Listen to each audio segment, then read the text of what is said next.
रीवा संजय गांधी की स्वास्थ्य व्यवस्था बद से भी बदतर होती जा रही है, जबकि मध्य प्रदेश के डिप्टी सीएम स्वास्थ्य मंत्री हैं, रीवा के विधायक हैं, इसके बाद भी सुधार नहीं हो रहा है। इस पर क्या कदम रहेगा आपका? देखिए, बड़े गर्व के साथ भी कहना चाहिए कि मध्य प्रदेश शासन के डिप्टी सीएम रीवा से संबंधित हैं, विंध्य के बड़े नेता के रूप में जाने जाते हैं। कद, कार्यप्रणाली और चर्चा इस बात की है कि वो विकास पुरुष के रूप में चर्चित हैं। यदि आप विकास पुरुष के रूप में चर्चित हैं तो क्या संजय गांधी स्वास्थ्य विभाग, जिस विभाग के आप स्वयं मंत्री हैं, स्वयं उसके बागडोर आपके हाथ में है, कमान आपके हाथ में है, आज विगत लगभग 6 महीने से ऊपर हो चुका होगा आपको दायित्व संभाले हुए, इसके बावजूद भी संजय गांधी की हालत पूरी तरह से चरमराई हुई है। ऐसी परिस्थितियों में आज संजय गांधी हॉस्पिटल में लोग जाने से कतराने लगे हैं। संजय गांधी हॉस्पिटल की ये स्थिति है कि लोग वहाँ पर कहते हैं कि हम यहाँ पर एडमिट नहीं होंगे। ऐसी परिस्थितियाँ संजय गांधी रीवा की हैं। रीवा के कद्दावर व्यक्ति मध्य प्रदेश शासन के स्वास्थ्य मंत्री हैं और मध्य प्रदेश सरकार के बड़े नेता के रूप में हैं। उसके बावजूद भी उनके द्वारा रीवा के संजय गांधी को लेकर ही नहीं बल्कि रीवा ज़िले की जितनी भी हॉस्पिटल हैं उनकी हालत बद से बदतर स्थिति में है। चाहे वो मऊगंज के हॉस्पिटलों को देख लीजिए, चाहे वो उप केंद्रों को देख लीजिए, चाहे अन्य स्वास्थ्य केंद्रों को देख लीजिए, वहाँ डॉक्टर ही उपलब्ध नहीं है। संजय गांधी में डॉक्टर निरीक्षण करने नहीं जाते। रीवा शहर में जितनी प्राइवेट बड़े बड़े बोर्ड लगे हैं प्राइवेट संस्थानों के, तो डॉक्टर कब संजय गांधी में जाते हैं? वही डॉक्टर प्राइवेटों में ऑपरेशन करने जाते हैं, वही डॉक्टर अपने अपने घरों में क्लिनिक में देखते हैं। तो 24 घंटे में साहब कितने घंटे सोते हैं, कितने घंटे अन्य ऑपरेशन अन्य प्राइवेटों में करने जाते हैं, कब संजय गांधी में ऑपरेट करते हैं? ये बड़ा विषय है। आज रीवा ज़िले में स्वास्थ्य को लेकर मजाक हो रहा।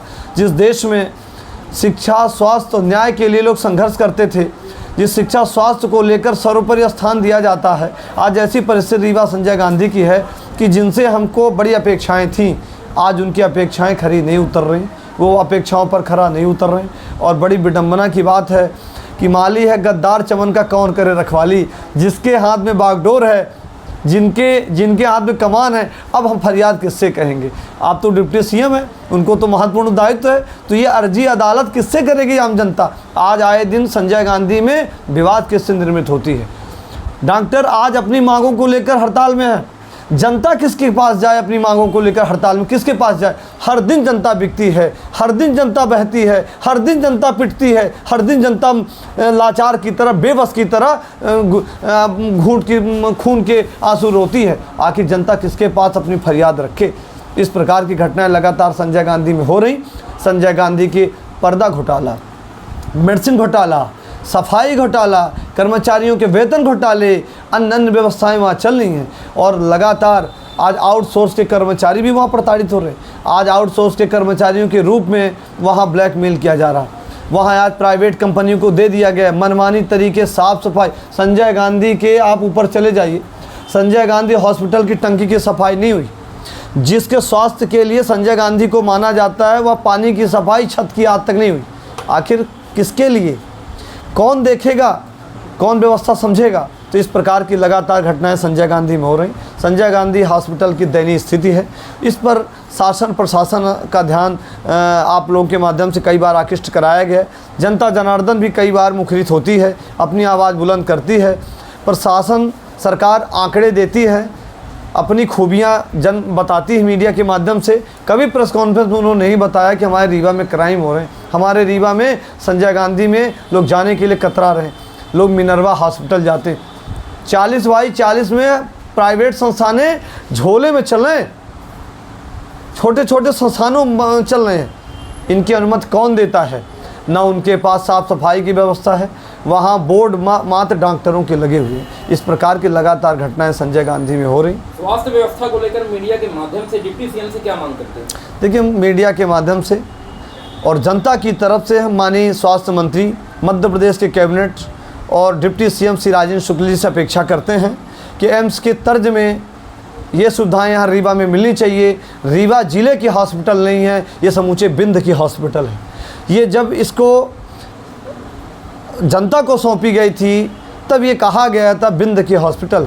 हमारा क्षेत्र सामान्य आदिवासी या जनजीवन सामान्य जनजीवन के व्यक्तियों का ये हमारा विंध्य क्षेत्र है। हमारी जनता सेवक के रूप में जानी जाती है।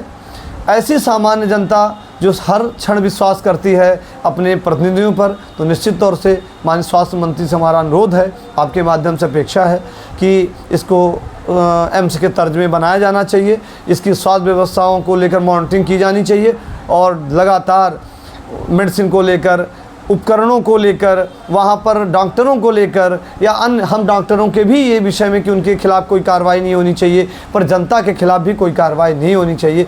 जनता की सेवा करना सर्वोपरि कार्य है और यही जनप्रतिनिधि का कार्य है, वही हम सब का कार्य है, वही आप सबका कार्य है। तो इस सब बात को हम सबको ध्यान में रख के अपने रीवा जिले के समूचे विंध्य के हॉस्पिटल को व्यवस्थित करने की आवश्यकता है।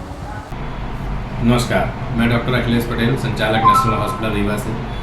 आज आप लोगों के माध्यम से कैंसर के लक्षण को कैसे पहचाने इस विषय में एक छोटी सी जानकारी देना चाहूँगा। बात करें कि विंध्य क्षेत्र में पुरुषों में सबसे ज़्यादा कैंसर मुख का कैंसर होता है। मुख के कैंसर को कैसे पहचाने? कभी भी मुंह में या जबान में कोई भी छाले जो हफ्ते 10 दिन से ज़्यादा समय तक हैं, दवाओं से ठीक नहीं हो रहे हैं, तो अपने नज़दीकी चिकित्सक को ज़रूर दिखाएं। हो सकता है वो बड़ी गठान हो। लक्षण जो है शुरुआत में ही पहचान में आ जाते हैं तो उसका संपूर्ण इलाज हो सकता है। दूसरी बात करें महिलाओं में, तो महिलाओं में विंध्य क्षेत्र में बच्चेदानी का कैंसर और ब्रेस्ट छाती की गठान का कैंसर सामान्यतः पाया जाता है। उसमें अपन बात करें लक्षण क्या आते हैं, तो छाती में यदि किसी भी लेडीज़ को, यदि वो 30 साल या 35 साल से ऊपर की हैं, कैसे भी असामान्य गठान छाती में महसूस होती है तो अपने नज़दीकी चिकित्सक को ज़रूर दिखाएं। वो सामान्य या असामान्य या कैंसर जैसे भी बीमारी हो सकती है। और महिलाओं की दूसरी जो सबसे बड़ी बीमारी है वो होती है बच्चेदानी का कैंसर। बच्चेदानी का कैंसर अमूमन 40 वर्ष के ऊपर की ही महिलाओं में पाया जाता है। उसमें असामयिक तरीके से रक्त का स्राव या मावात का जाना, ये उसका प्रमुख लक्षण रहता है। तो यदि किसी भी महिला को असामान्य रक्तस्राव और मावात जाने की शिकायत लगातार बनी हुई है तो अपने नज़दीकी चिकित्सक को जरूर दिखाएं। ये हो सकता है कि बड़ी बीमारी हो। समय रहते यदि इसका पता लगा लिया गया तो इसका इलाज पूरी तरीके से उपलब्ध है। और ये इलाज हम नेशनल अस्पताल रीवा में आयुष्मान, ESIC एवं विभिन्न सरकारी योजनाओं के द्वारा निःशुल्क उपलब्ध कराने के लिए संकल्पित है। नमस्कार।